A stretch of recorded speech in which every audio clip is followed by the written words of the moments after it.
मतदाता सत्यापन योग्य पेपर ऑडिट ट्रेल यानी वीवीपीएटी रिकॉर्ड के खिलाफ इलेक्ट्रॉनिक वोटिंग मशीनों यानी ईवीएम डेटा के व्यापक क्रॉस सत्यापन की मांग करने वाली याचिकाओं का उल्लेख करते हुए सुप्रीम कोर्ट ने 3 अप्रैल को स्पष्ट किया कि मामले की सुनवाई 2 सप्ताह के बाद की जाएगी। न्यायमूर्ति संजीव खन्ना की अगुवाई वाली पीठ ने शुरू में कहा कि मामला अगले मंगलवार या बुधवार को सुना जाएगा।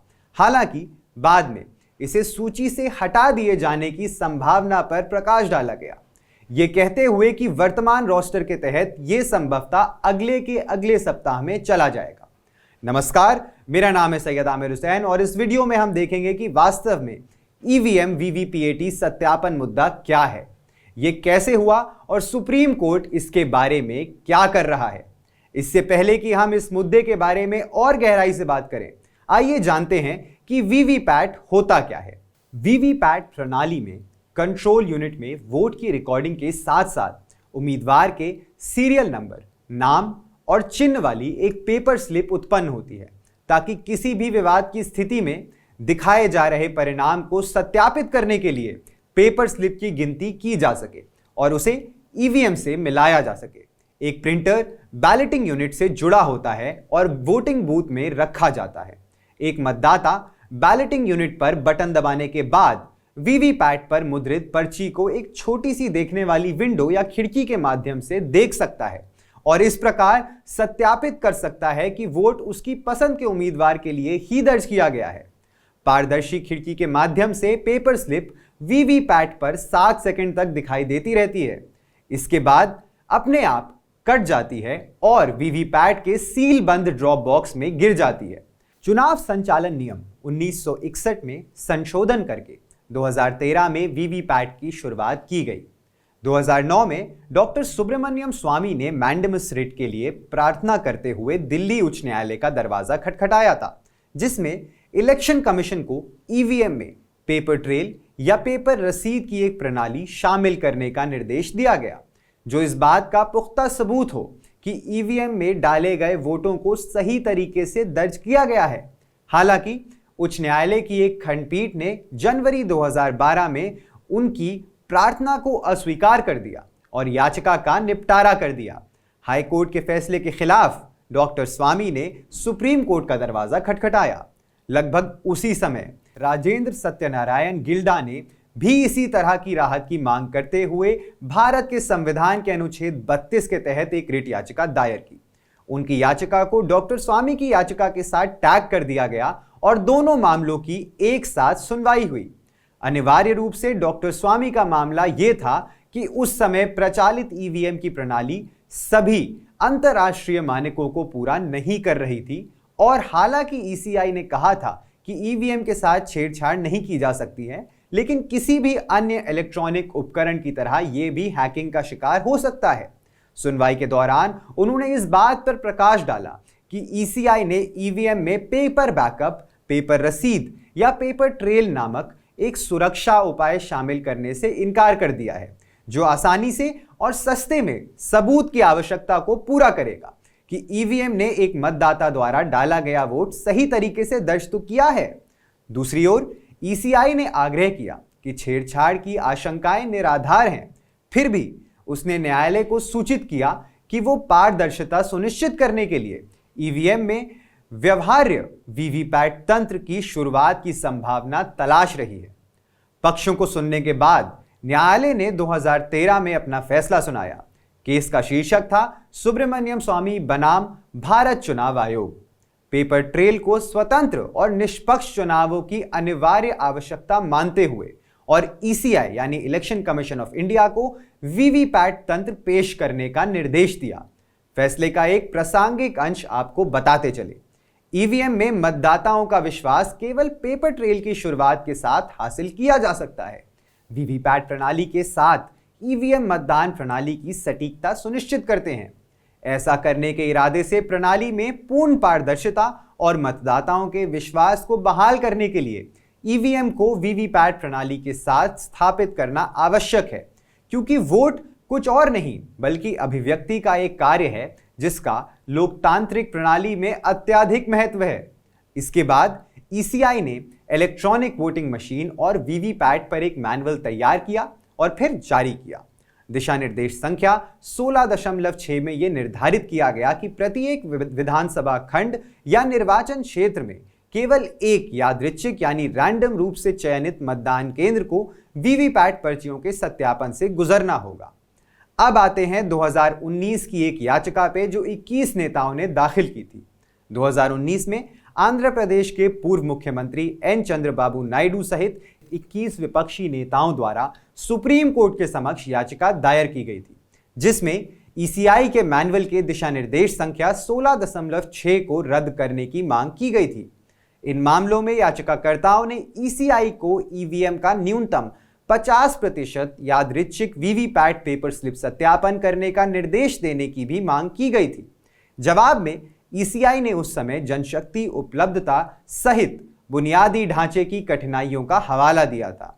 यह तर्क दिया गया कि एक ईवीएम के वीवीपैट पेपर ट्रेल का नमूना सत्यापन निर्वाचन क्षेत्र के रिटर्निंग अधिकारी और चुनाव पर्यवेक्षक की सीधी निगरानी में 3 अधिकारियों की एक टीम द्वारा किया जाता है। इस प्रक्रिया में लगभग 1 घंटा लगता है। इसीलिए याचिकाकर्ता ने जो मांगा है उसे 2019 के चुनावों के परिणाम घोषित करने में 5 से 6 दिन की देरी हो सकती है। ईसीआई ने भारतीय सांख्यिकी संस्थान यानी आईएसआई की एक रिपोर्ट पर भरोसा करते हुए कहा कि 479 यादृच्छिक रूप से चयनित ईवीएम के वीवीपैट पेपर ट्रेल के सत्यापन से चुनाव परिणामों में 99% से अधिक सटीकता उत्पन्न होगी। ईसीआई ने आगे तर्क दिया कि दिशा निर्देश 16.6 के संदर्भ में सत्यापन के लिए 479 ईवीएम के बजाय 4125 ईवीएम के वीवीपैट ट्रेल के सत्यापन की आवश्यकता थी, जो आईएसआई द्वारा रिपोर्ट की तुलना में 8 गुना अधिक था। 2019 में महुआ मोइत्रा, एडीआर और कॉमन कॉज की याचिकाएं। 2019 के लोकसभा चुनाव होने के बाद जो वीवीपैट की शुरुआत के बाद होने वाले पहले संसदीय चुनाव थे, टीएमसी नेता महुआ मोइत्रा द्वारा अदालत के समक्ष एक याचिका दायर की गई थी, जिसमें मतदान निकाय को मतदाता, मतदान और अंतिम विवरण चुनाव में वोटों की गिनती उनकी वेबसाइट पर प्रकाशित करने के निर्देश देने की मांग की गई थी। उसी वर्ष यानी 2019 में विभिन्न निर्वाचन क्षेत्रों में मतदान की संख्या यानी ईसीआई द्वारा संकलित और प्रदान किए गए मतदाता मतदान डेटा और गिने गए वोटों की संख्या के बीच गंभीर विसंगतियों का आरोप लगाते हुए एसोसिएशन फॉर डेमोक्रेटिक रिफॉर्म्स और कॉमन कॉज ने भी संयुक्त रूप से सुप्रीम कोर्ट में याचिका दायर की। दोनों संगठनों ने इस बात पर जोर दिया कि ईसीआई का उसके द्वारा आयोजित चुनाव से संबंधित सटीक डेटा एकत्र करना और प्रकाशित करना वैधानिक कर्तव्य है। अब आते हैं 2023 में एडीआर द्वारा दायर याचिका पर। एडीआर बनाम ईसीआई।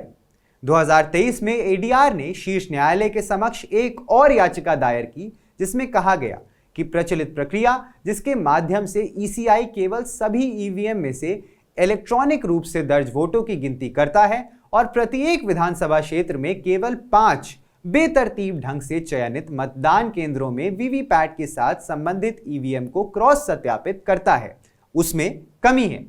प्रार्थना के समर्थन में याचिकाकर्ता संगठन का दावा था कि मतदाता की ये पुष्टि करने की आवश्यकता कि उनके वोट जैसा डाला गया वैसा दर्ज किया गया है कुछ हद तक पूरी हो जाती है जब ईवीएम पर बटन दबाने के बाद लगभग 7 सेकंड के लिए वीवीपैट पर्ची प्रदर्शित होती है।